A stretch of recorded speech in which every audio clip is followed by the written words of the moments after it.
बिल्कुल टोंक में घुसने नहीं दिया जाएगा। कि अगर वो आएंगे ना, आज तो यहाँ पुतला जलाया है, दोबारा भी पुतला जलाएगा ना, घंटे घर भी जलेगा।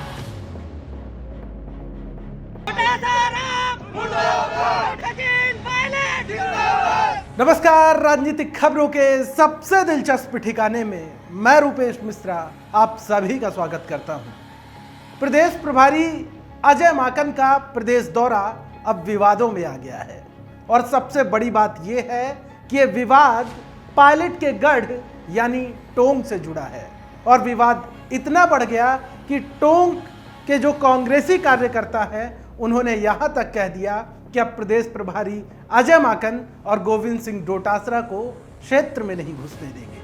क्या है पूरा मामला, उसे विस्तार से समझने के लिए देखिए हमारी खास रिपोर्ट। प्रदेश प्रभारी अजय माकन प्रदेश के दौरे पर आए और बवाल ना हो ऐसा संभव ही नहीं है, लिहाजा एक बार फिर माकन प्रदेश के 3 दिवसीय दौरे पर आए और सियासी बवाल शुरू हो गया।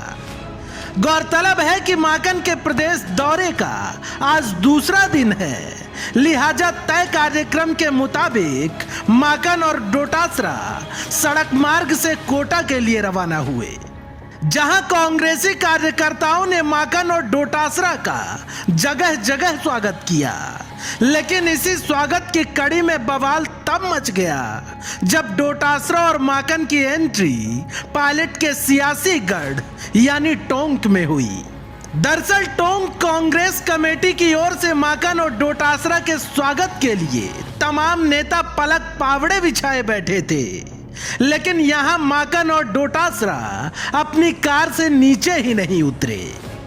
बस ये बात टोंक के कांग्रेसी कार्यकर्ताओं को खल गई और फिर मच गया सियासी बवाल। टोंक के नेताओं का गुस्सा दिग्गज नेताओं के इस बर्ताव से परवान पर चढ़ गया और फिर गुस्साए कांग्रेसी कार्यकर्ताओं ने प्रदेश कांग्रेस कमेटी के मुखिया गोविंद सिंह डोटासरा का पुतला ही फूंक दिया। इतना ही नहीं, कांग्रेसी कार्यकर्ताओं ने कहा कि अब माकन और डोटासरा को क्षेत्र में घुसने ही नहीं देंगे। हम जो है कि सारे यहाँ पे पोस्टर लगा के यहाँ पे खड़े थे, लेकिन साहब जो है कि बिल्कुल भी रुके नहीं, अनदेखा करके चले गए। और टोंक का उनका व्यवहार ऐसा था कि हर जगह पे जहाँ टोंक वालों ने, सचिन पायलट की विधानसभा ने जहाँ भी उनके लिए स्वागत के रखा था, वहाँ उनका एक बहुत ही दुर्दैवी व्यवहार देखने को मिला।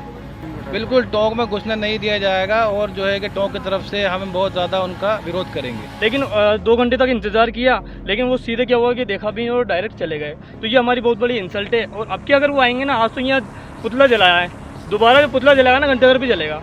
और ये दोबारा जो है ना, फिर गाड़ी रोक के, अगर ये पहले से बोल देते ना कि भाई वो रुकने का नहीं है, तो यहाँ 2-3 4 व्हीलर लगा के और उसको बोलते कि भाई रुक, अभी पहले हमारी बात सुनो। दरअसल टोंक के कांग्रेसी कार्यकर्ताओं को गुस्सा इसलिए भी ज्यादा आया क्योंकि इससे पहले निवाई विधायक प्रशांत बैरवा के नेतृत्व में हुए स्वागत में डोटासरा और माकन गाड़ी से भी उतरे और 51 किलो की माला पहनकर उनका आतिथ्य भी स्वीकार किया।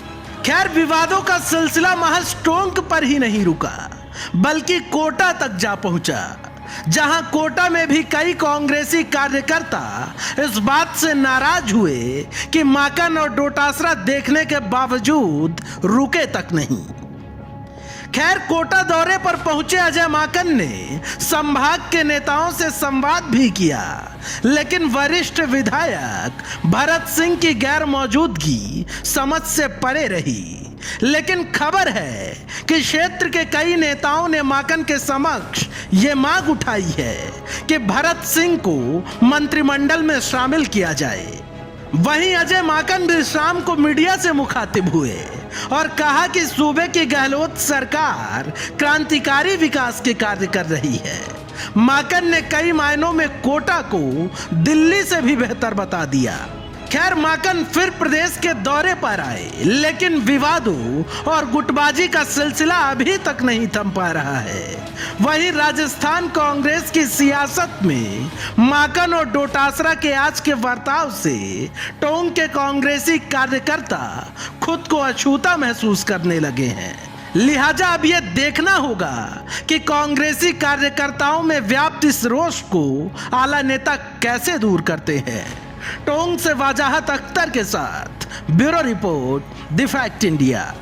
तो देखिए आपने हमारी खास रिपोर्ट कि कैसे इस बात को लेकर नाराजगी इतनी बढ़ गई कि आखिर अजय माकन और गोविंद सिंह डोटासरा अपनी गाड़ी से नीचे क्यों नहीं उतरे, जबकि वहां पर तमाम कांग्रेसी कार्यकर्ता उनका इंतजार कर रहे थे। बहरहाल ऐसी स्थिति सिर्फ टोंक में ही देखने को नहीं मिली, ये स्थिति कोटा तक बनी रही जहां कार्यकर्ता नाराज होते रहे। बहरहाल यहां पर बड़ा सवाल ये खड़ा होता है कि जो प्रदेश प्रभारी अजय माकन प्रदेश में गुटबाजी खत्म करने के लिए सत्ता संगठन के बीच समन्वय बनाने के लिए आए हुए हैं, यदि उनके मौजूदगी में ही ऐसे हालात बने रहेंगे तो जब वो दिल्ली चले जाएंगे तो फिर यहाँ की स्थितियाँ कैसी होंगी, इसका अंदाजा खुद लगा सकते हैं। दोस्तों, कल फिर हाजिर होंगे सियासत की एक दिलचस्प खबर के साथ। तब तक के लिए नमस्कार।